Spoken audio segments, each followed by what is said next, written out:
होने वाला है। इस प्रयाग तीर्थ की मैं वंदना करता हूं जो भगवान व्यास जी ने गाया है। धर्म क्षेत्रे महाक्षेत्रे, धर्म क्षेत्र, इनमें बहुत सारे भाई बहनों ने प्रयाग तीर्थ की यात्रा की होगी, लेकिन ये महाकुंभ निमित्त कम लोग नहीं पहुंचे। सरकार ने भी कल्पना नहीं की थी कि इतने लोग प्रयाग तीर्थ में पहुंचेंगे, और पूरा विश्व रिकॉर्ड हो गया। पूरी पृथ्वी पर इतने आध्यात्मिक और भगवान के भक्त लोग, परमात्मा के प्रति श्रद्धा रखने वाले लोग, पूरे विश्व में कहीं इतने लोग एकत्र नहीं हुए थे जो प्रयाग तीर्थ में हमने पूरे विश्व को दिखा दिया। ये हमारी सनातनी परंपरा है, ये हमारी सनातनी परंपरा है।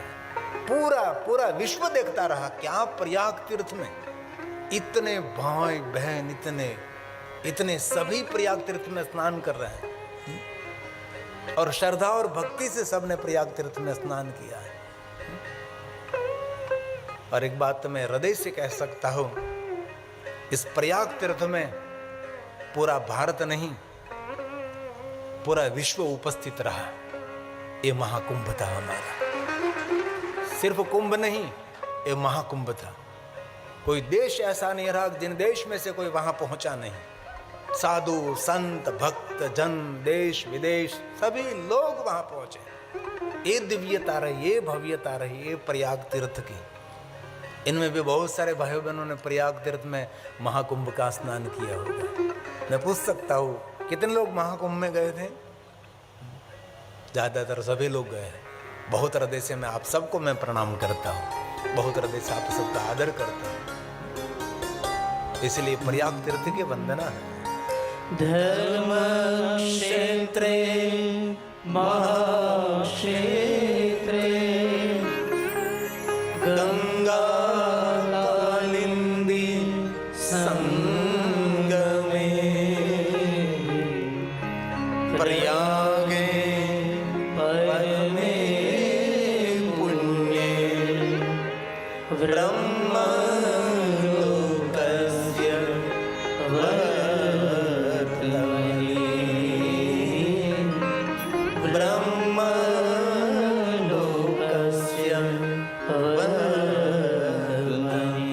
ब्रह्मलोक के मार्ग स्वरूप प्रयाग तीर्थ है।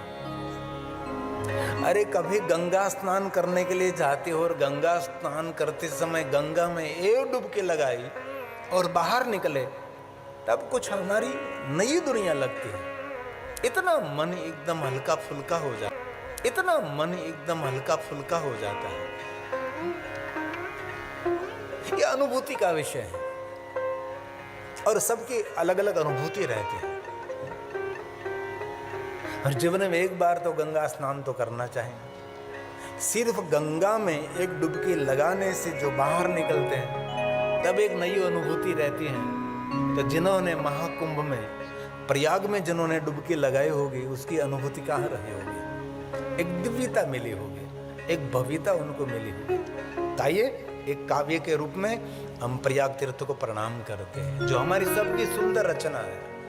प्रयाग तीर्थ में हम कथा के लिए गए थे, तो हमने प्रयाग तीर्थ के याद स्वरूप 2 पंक्ति लिख ली और प्रयाग तीर्थ की महिमा 2 पंक्ति में गा दी।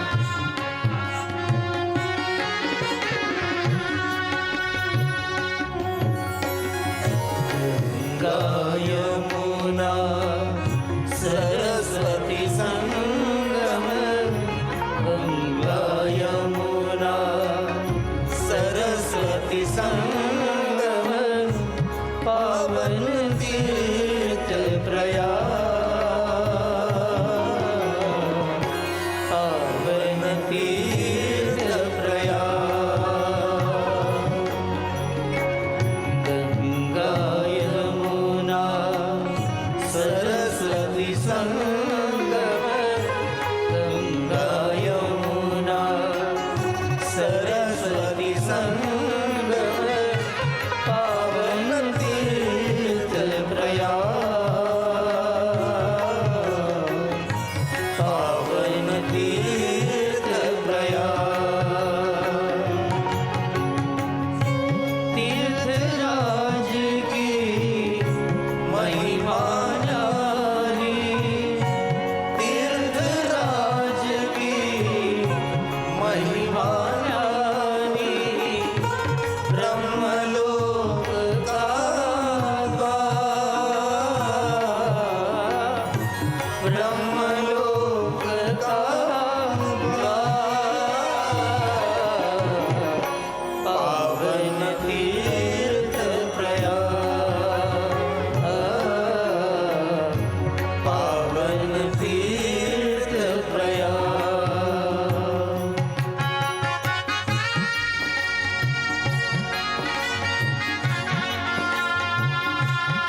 बेड़े माधव वहां लेटे हुए हनुमान है।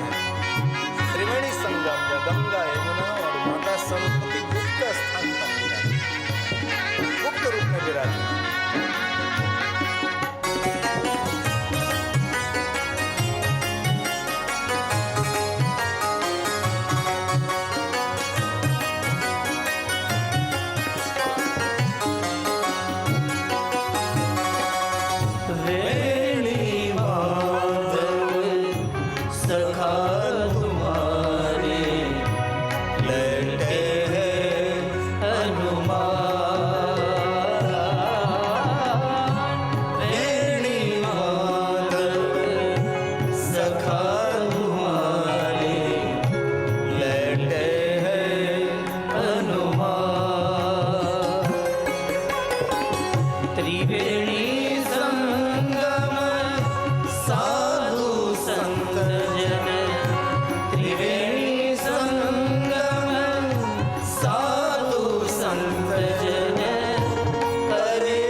प्रयाग तीर्थ में हुआ ना, सूत और शयनकादि महात्माओं का सुंदर संवाद रहा।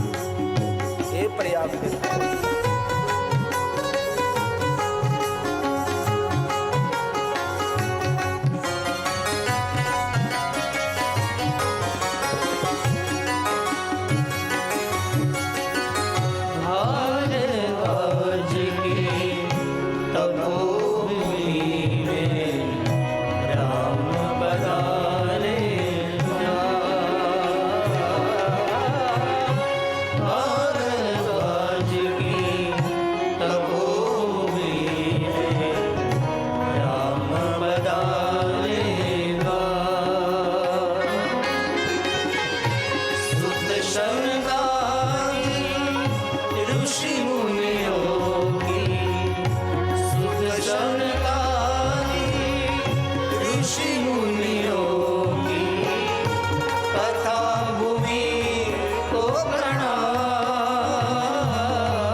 सबने मिलकर शिव महापर ग्रंथ की वंदना की। और हम भी शिव महापड़ ग्रंथ को प्रणाम करेंगे। आपके घर में जो कोई ग्रंथ है आप पाठ नहीं कर सकते लेकिन प्रणाम तो कर सकते हैं ना। धर्म ग्रंथ अलमारी में रखने के लिए नहीं है। एक घर की शोभा और दिव्यता तो है ही, लेकिन आप आपके जीवन के दिव्यता बनाना चाहते हैं तो रोज उनका पारण करें। श्लोकम श्लोकार्ध में वचा, आधे श्लोक का वे पाठ करें। और शिव महापड़ ग्रंथ में यह भी बात कहा है, जो अपने घर में धर्म ग्रंथों का पारण करते हैं उनके पितृ तृप्त रहते हैं और हमारे पूर्वजों का आशीर्वाद रहता है। और हमारे पितृ तृप्त रहते हैं तो घर में हर प्रकार की तृप्ति रहती है। इसलिए घर में रोज धर्म ग्रंथ का पाठ करें, पारण करें, जो आपको योग्य लगे।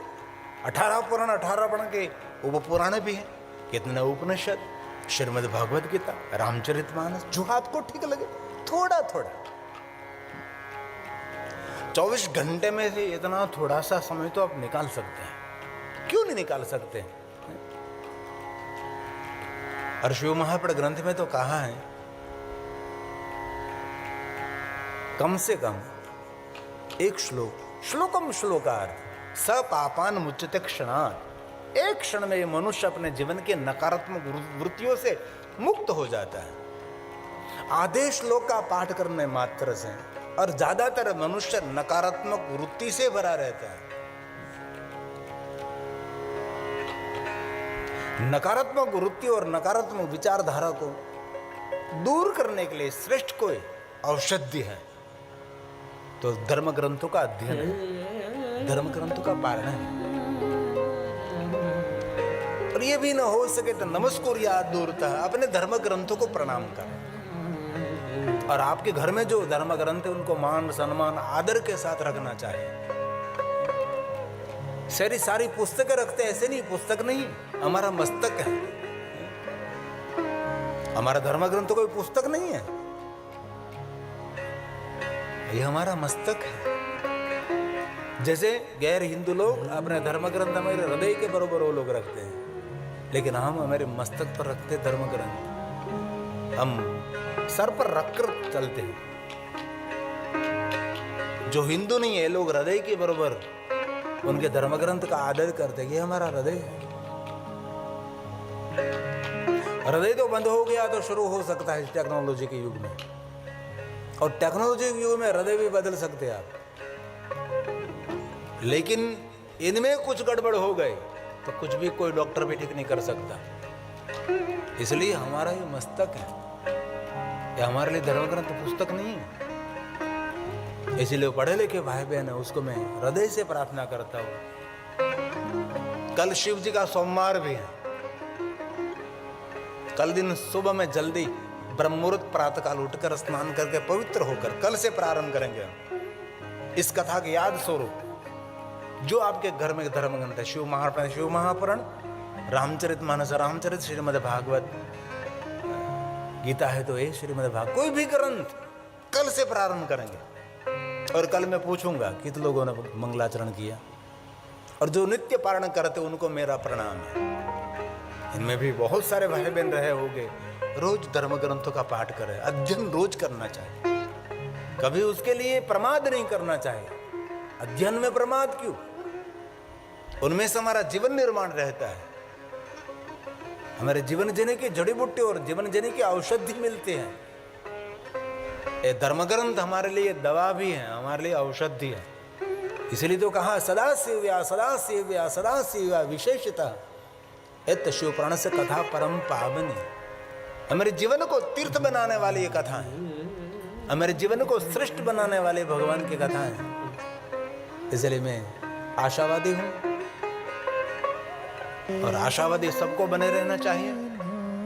इसलिए कल से जो नित्य पारण करते पाठ करते उनको तो मैं पुनः पुनः बार बार प्रणाम करता हूं, लेकिन जो नहीं करते वो कल से प्रारंभ करेंगे। और आपके घर में कोई धर्म ग्रंथ नहीं है तो आज से शिव महापड़ ग्रंथ आपके घर में लेकर कल से एक अध्याय आधा अध्याय थोड़ा सा पारण करें। ये पितरों की तृप्ति है, ये ऋषि मुनियों का आशीर्वाद है।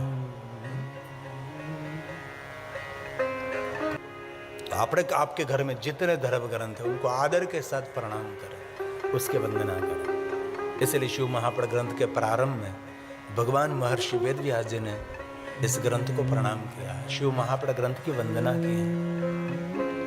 हम भी वंदन करेंगे, हमारे शब्दों में नहीं, जो कुछ हम करेंगे सब कुछ भगवान महर्षि वेदव्यास जी के शब्दों में प्रणाम करेंगे। और ये शब्द पूजा है, ये शब्द आराधना है। कोई फूल छोड़ से, कोई वृक्ष के लाए हुए पुष्प तो मुरझा जाते हैं, लेकिन शब्द रूपी पुष्प कभी मुरझाता नहीं है, ये खिलता रहता है, ब्रह्मांड में अमरत्व को प्राप्त कर लेता है। एक बात कहूं, सबसे बड़ी समाज की सेवा है, समाज में अच्छी अच्छी बातों का विस्तार करें, सुभाषितों का विस्तार करें, सुंदर सुंदर बातों का विस्तार करें। कहीं से भी ऐसी बात आपको सुनने के मिले तो वहां से ही उसको दफना दीजिए, वहां से इस बात को पूर्ण विराम कर दीजिए, आपसे आगे नहीं जानी चाहिए। हम लोग तो आपको कुछ व्हाट्सएप में कुछ गंदी बात मिली, इसी समय सबको ग्रुप में डाल देते हैं। क्यों गंदवाड़ फैला रहे हैं?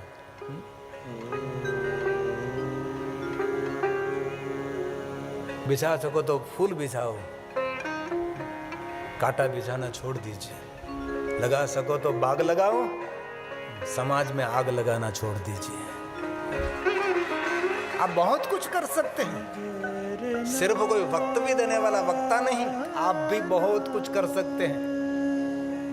मैं बहुत हृदय और आदर के साथ मैं याद करता हूँ बरोड़ा निवासी परम पूज्य परम वंदनीय अति विचारक परम पूज्य गुणवंत शाह को। मैं पहले से उसके विचारों के साथ रहा हूँ, उसकी बात हृदय को स्पर्श करने वाली। मैं घर से बाहर निकलता हूँ और किसी की मुख से मैंने दो बात अच्छी सुन ली, समझ लेना मेरे लिए दीपावली है। मेरे हृदय में उसने दीप प्रज्वलित कर दिया। दो बात अच्छी किसी के मुख से मैंने सुन ली। ये है परम पूज्य गुणवंत शाह। बड़े लिखे लोग उनको सुनते हो गए, उनको पढ़ते हो गए। इसलिए हमारी ओर से किसी को दीपावली लगनी चाहिए। किसी के हृदय में आग नहीं, दीप प्रज्वलित करें। जो आपको मिले उसको दो सुंदर बात सुना दीजिए, उसके मन की प्रसन्नता, उसके मुख की प्रसन्नता आपको देखने को मिले। ये भी एक समाज की श्रेष्ठ सेवा है। इसलिए शिव महापड़ ग्रंथ को वंदन करने से मनुष्य अपने जीवन की वेदना से मुक्त रहेगा। इसलिए आज हम सब साथ में मिलकर इस ग्रंथ की वंदना करेंगे। एक श्लोक में वंदना करेंगे, भाव से और आदर के साथ प्रणाम करेंगे। वंदे शिव पुराणम। हम सब साथ में मिलकर इस ग्रंथ की वंदना, इस ग्रंथ का पूजन करेंगे।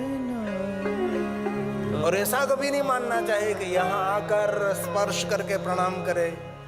नमस्कुर्या दूरतः सर्वदेवार्चनम फलम च। दूर से जहां बैठे हैं वहां से हम शिव महापड़ भगवान को प्रणाम करते हैं। और देव मूर्ति, देव प्रतिमा को दूर से ही प्रणाम करना चाहिए। साधु संत ऋषि मुनियों को दूर से प्रणाम करना चाहिए। ऐसी हमारी सनातनी परंपरा है। किसी को हाथ मिलाना नहीं, सबको हाथ जोड़कर हम प्रणाम करते हैं। अरे जो कोई मनुष्य आदर और भक्ति के साथ शिव महापड़ ग्रंथ को प्रणाम करते हैं, वो मनुष्य अपने जीवन के दुखों में से मुक्त रहेगा। ऐसा भाव भगवान व्यास जी ने प्रकट किया है। तो इतना तो हम विचारें, इतना तो सोचें कि सिर्फ शिव महापड़ ग्रंथ को प्रणाम करने से जो मनुष्य अपनी वेदना से मुक्त रहता है, अपने दुखों से मुक्त रहता है, तो जो मनुष्य शिव महापड़ ग्रंथ का पाठ करते हैं, पारण करते हैं और शिव महापड़ ग्रंथ को श्रवण करते हैं, उस मनुष्य के पास तो कोई दुख आ ही नहीं सकते। दुख और सुख का कारण तो मन है। मन को समझ लिया, जीवन में कोई दुख नहीं, कोई सुख नहीं, कोई मान नहीं, कोई अपमान नहीं, कोई निंदा नहीं, कोई स्तुति नहीं। जो कुछ खेल खेल रहा है सब कुछ मन है। इसलिए मन जो कहे वैसा आपको जीवन में कभी नहीं करना है। आपकी आत्मा जो कहे वैसा ही आपको करना है, क्योंकि मन का लक्षण है मन कहां आपको ले जाएगा ये आपको भी पता नहीं, इसलिए आत्मज्ञानी बने। मन की जिन्होंने कही करी वो लोग कहां पहुंच के पता नहीं, लेकिन आत्मा की जिसने सुन ली, इसलिए कथा परमात्मा को पहचानने के लिए तो है नहीं है, लेकिन कथा हमारी आत्मा को पहचानने के लिए। मेरी आत्मा क्या कह रही है? कई लोग नहीं कहते कि मेरी आत्मा कुछ अलग आवाज दे रही है, लेकिन मेरा मन वहां जा रहा है। लेकिन मन जहां जा रहा है वहां नहीं जाना है, आपकी आत्मा जहां आपको मार्गदर्शन कर रही है वहां आपको पहुंचना है। और मैं बहुत हृदय के साथ कहता हूं, आत्मा कभी गलत मार्गदर्शन नहीं करती, आत्मा आपको सही मार्गदर्शन करती है। आपकी आत्मा कहती है कि शिवालय जाकर भगवान शिव जी का दर्शन करना है, लेकिन मन बड़ा आलसी है, मन कहता है कि नहीं जाना है, कोई बात नहीं। इसलिए मन पर आप सवार हो जाइए, मन के लगाम आपके हाथ में होने चाहिए, मन के तरंगों पर आपका संयम होना चाहिए। इसलिए आज हम शिव महापड़ ग्रंथ को प्रणाम करते हैं, उसके वंदना करते हैं भाव से और आदर के साथ। वंदे शिव पुराणं सर्वदाहं प्रसन्नधिः। जीवन की आदि व्याधि उपाधि दूर फेंक दीजिए। ये संसार चलता ही रहेगा, जीवन भी चलता रहेगा, व्यवहार भी चलता रहेगा, कुटुंब परिवार पारिवार चलता रहेगा, लेकिन आप आपके लिए कुछ सोचें।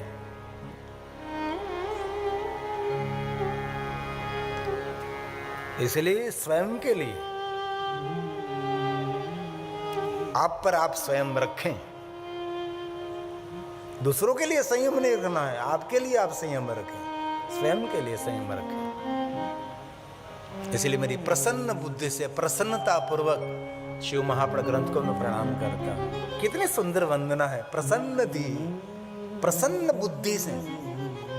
और प्रसन्न बुद्धि बहुत कुछ जीवन में बड़ी क्रांति कर सकती है।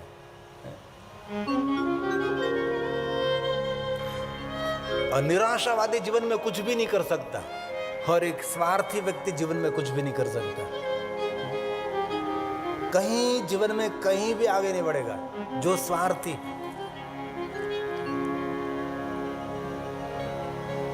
इसलिए मेरी प्रसन्न बुद्धि से प्रसन्नता पूर्वक शिव महापड़ ग्रंथ को मैं प्रणाम करता हूं।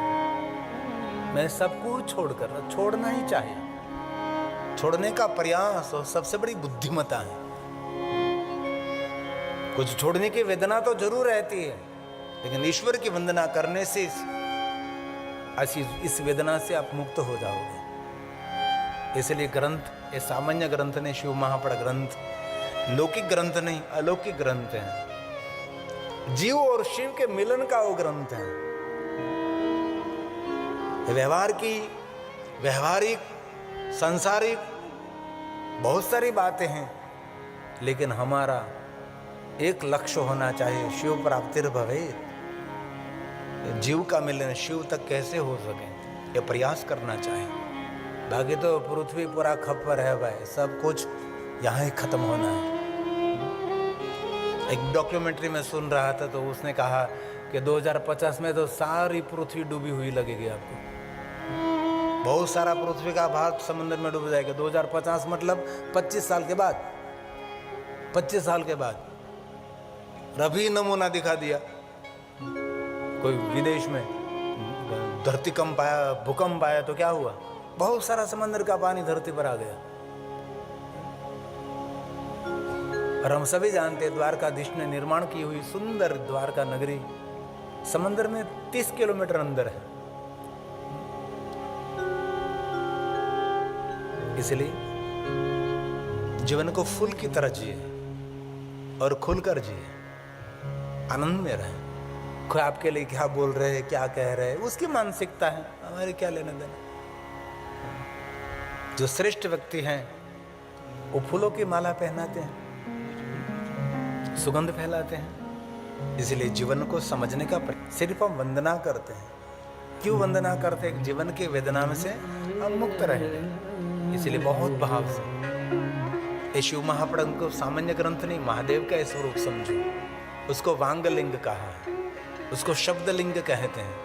भगवान महादेव का सुंदर जीवन चरित्र, भगवान महादेव की लीला और जीव को शिव के तक पहुंचाने की ये सुंदर, ये भगवान महादेव का स्वरूप है, इसलिए वंदना करते हैं। वंदे शिव पुराणं सर्वदा प्रसन्नतिः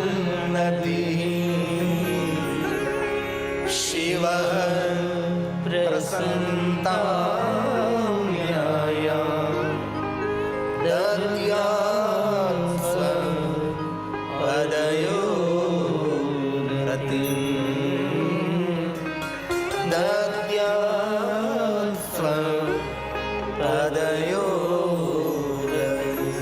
महादेव आपके से बहुत हृदय के साथ आपके वांग में स्वरूप शिव महापुराण ग्रंथ को मैं प्रणाम करता हूं। एक ग्रंथ की वंदना है, बहुत सारी वंदना की शिव महापुराण ग्रंथ की महिमा है। और शिव महापुराण ग्रंथ की इतनी बड़ी महिमा है तो शिव जी की महिमा कितनी महान होगी। इसलिए धन्य शिव महापुराण से कथा परम पावनी, यस्य श्रवणम मात्रण पापीयानपि, सब मुक्ति का अधिकार है। जो आदर के साथ भक्ति के साथ शिव महापुराण ग्रंथ का श्रवण करते हो, मनुष्य मुक्त हो जाएगा। कैसे मुक्त हो जाएगा? नकारात्मक विचारधाराओं से मुक्त हो जाएगा, नकारात्मक व्यवहार से मुक्त हो जाएगा। दूसरों के प्रति नकारात्मक वृत्ति हमारे लिए दुख की आमंत्रण पत्रिका है, हमारे लिए पतन की आमंत्रण पत्रिका है। और ज्यादातर मनुष्य का स्वभाव दूसरों के प्रति नकारात्मक विचारधारा ही उनके रहते हैं। और दूसरे की विचारधारा, दूसरे का चेहरा रूप देखकर कभी दूसरों का मूल्यांकन न करें। हमारा मूल्यांकन कभी कभी झूठा भी हो सकता है, इसलिए ग्रंथ मुक्ति देता है। मुक्ति का अर्थ मरने के बाद कुछ गति हो रही है, ऐसा कोई मुक्ति का अर्थ नहीं है। मुक्ति का अर्थ है स्वतंत्रता, व्यवहारों की स्वतंत्रता, विचारों की स्वतंत्रता, वाणी की स्वतंत्रता। नकारात्मक वृत्ति, नकारात्मक प्रवृत्ति, नकारात्मक विचारधारा से हम मुक्त हो जाएंगे और जीवन जीने का इतना आनंद आएगा जैसे कोई खिले हुए पुष्पों से भरा हुआ बाग है, ऐसे महकता हुआ जीवन निर्माण कर सकते हैं आप। इसलिए मुक्ति का अर्थ है छुटकारा, स्वतंत्रता, परतंत्रता नहीं। शिव महापुराण ग्रंथ की विशेष महिमा है। इसलिए धन्य धन्य कथा शंभो स्तवम धन्यो धन्य एवच यदा कर्ण मात्र शिवलोकम व्रजे नर। जो मनुष्य भगवान महादेव की कथा श्रवण करेंगे वो मनुष्य को भगवान महादेव का लोक मिलेगा, शिवलोक मिलेगा। शिवलोक का अर्थ क्या है? जिनके हृदय में सभी के प्रति कल्याण का भाव, दूसरों के प्रति कभी भाव का अभाव नहीं,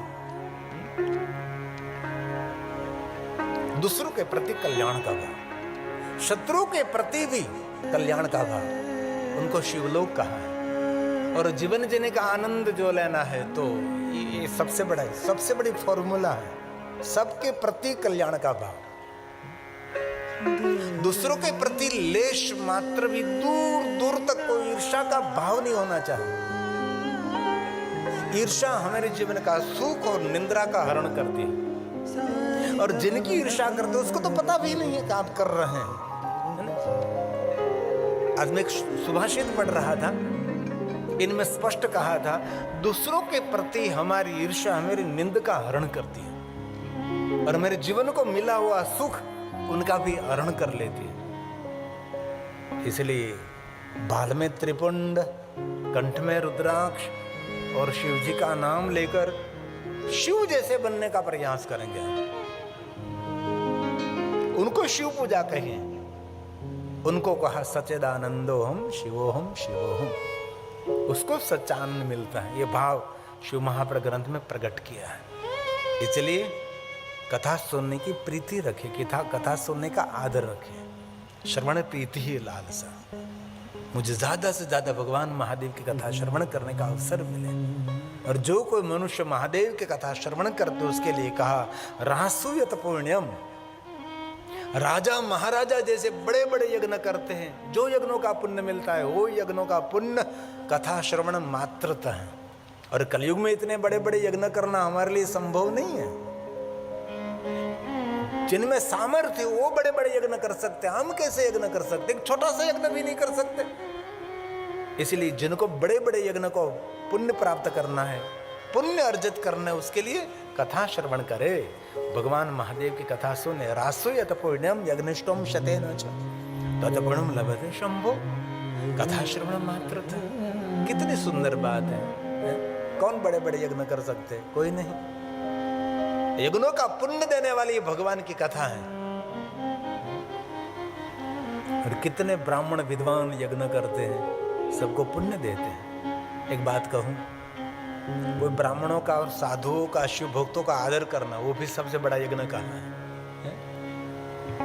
कोई आचार्य है, कोई विद्वान है, कोई ब्राह्मण है, और कोई संत है, जो कोई भगवान का भक्त है, जो परोपकार है, जो सज्जन है,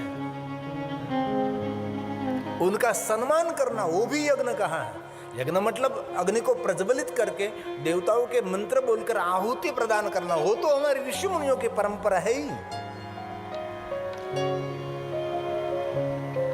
लेकिन ब्राह्मणों, साधु, संत, महापुरुषों, सज्जनों, जगत हित करने वाला है, उनका भी आदर करना, वो भी सबसे बड़ा यज्ञ है। इसलिए मैं कल आया तो मुझे बहुत लोग बता रहे थे, बाबू कथायोजन में सुरेश भाई तलाटी की बहुत मेहनत है। इसीलिए सुरेश भाई, हम आपका आदर करते हैं, बहुत हम आपको धन्यवाद करते हैं, बहुत धन्यवाद। बहुत मेहनत करनी पड़ती है, बहुत बहुत चारों तरफ से ध्यान रखना पड़ता है, तब होता है। हम तो हर कथा में कहते हैं कि हमारा सम्मान करने की कोई जरूरत नहीं है। जिनकी ओर से हमको भगवान की कथा मिले उनका सम्मान करे, वही हमारा सम्मान है, वही हमारा आदर है। कितने लोगों को साथ में लेकर चलना पड़ता है। तो जो कोई मनुष्य भगवान महादेव की कथा श्रवण करेंगे उसको रासो यज्ञ का पुण्य, अग्निष्टोम यज्ञ का पुण्य, ये सभी यज्ञों का पुण्य, ये भगवान की कथा श्रवण करने मात्र से जीवन के सभी पापों में से मनुष्य मुक्त रहेगा। और कहा अश्वमेघ सहस्राणि वाजपेयशतानि च, करोड़ों करोड़ों यज्ञों का पुण्य ये कथा श्रवण करने मात्र से मिलता है। और चरित्रम देवदेवस्य महादेवस्य अपारम परमोदारम चतुर्वर्ग साधनम, धर्म अर्थ काम और मोक्ष की प्राप्ति रहती है। इसलिए आप 9 दिन कथा श्रवण करेंगे तो आज तो आपको पता नहीं लगेगा, क्योंकि आज आपने आम वृक्ष को लगाया, आम के पेड़ को लगाया, तो फल आने में थोड़ी तो देरी लगती है ना। लेकिन कथा सुनकर पुण्य का फल मिला नहीं मिला मुझे पता नहीं। जो हृदय से कथा श्रवण करते हैं, शब्द रूपी पुष्प का संग्रह करते हैं, उसको